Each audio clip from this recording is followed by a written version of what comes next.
Assalamualaikum warahmatullahi wabarakatuh. Izin memperkenalkan diri, nama saya Nabila Handayani dari kelas 10-3. Hari ini saya akan menjelaskan tentang teks hikayat, infografis hikayat. Yang pertama itu ada pengertian dari hikayat. Hikayat adalah salah satu jenis sastra lama yang berbentuk lisan atau tulisan. Pada umumnya, hikayat mengisahkan tentang kehidupan dari kaum bangsawan, keluarga istana, atau orang-orang yang memiliki kehebatan tertentu. Lalu yang kedua ada ciri-ciri dari teks hikayat. Hikayat menggunakan bahasa Melayu yang lama, yang bisa disebutkan yaitu ada istana sentris, ceritanya berlatarkan istana. Lalu ada pralogis, ceritanya tidak masuk akal atau bersifat khayalan. Lalu ada statis, bersifat kaku dan tak. Selanjutnya ada anonim, pengarang hikayat tidak jelas. Setelah itu ada hikayat menggunakan kata arkais, yaitu kata-kata yang jarang digunakan seperti sebermula. Lalu yang kedua ada unsur intrinsik. Unsur intrinsik terdiri dari tema, gagasan yang disampaikan pengarang dalam ceritanya, tokoh dan penokohan. Tokoh adalah pelaku yang ada di dalam ceritanya. Penokohan adalah pemberian watak, sifat, atau karakter kepada setiap pelaku dalam sebuah cerita. Selanjutnya ada latar, keterangan mengenai waktu dan suasana terjadi dalam karya sastra. Yang terakhir ada gaya bahasa, yaitu cara atau gaya pengarang dalam menyajikan ceritanya. Selanjutnya yang ketiga ada struktur.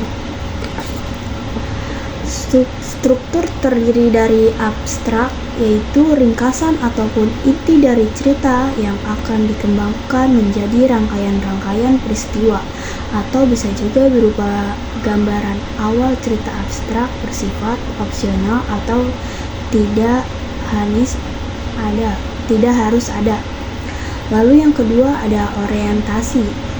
Pengenalan cerita yang berkaitan dengan latar hikayat tersebut. Latar berkaitan dengan tepat waktu dengan suasana. Lalu yang terakhir ada kaidah kebahasaan. Kaidah kebahasaan adalah aturan yang mengatur penggunaan bahasa, mencakup tata bahasa, kosakata, ejaan, dan struktur kalimat. Tujuannya adalah untuk memastikan kejelasan dan efektivitas komunikasi. Kaidah kebahasaan dalam teks hakikat pada umumnya mencakup penggunaan istilah abstrak, menggambarkan konsep esensial atau dasar tertentu, seperti esensi, substans, atau ekstensi. Yang kedua ada kalimat definisi, yang menjelaskan makna atau sifat suatu hal secara jelas dan ringkas. Misalnya, hakikat manusia adalah.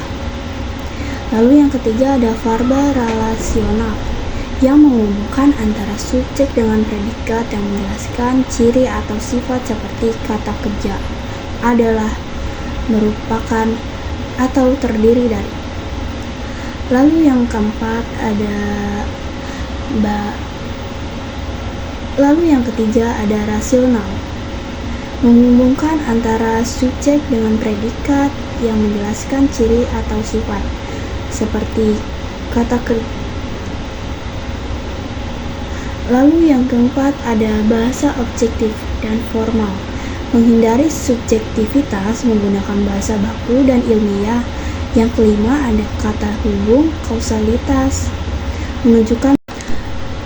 Sekian itu saja yang saya bisa sampaikan dari teks hikayat yang saya bikin infografis pada kali ini. Sekian, saya tutup. Terima kasih.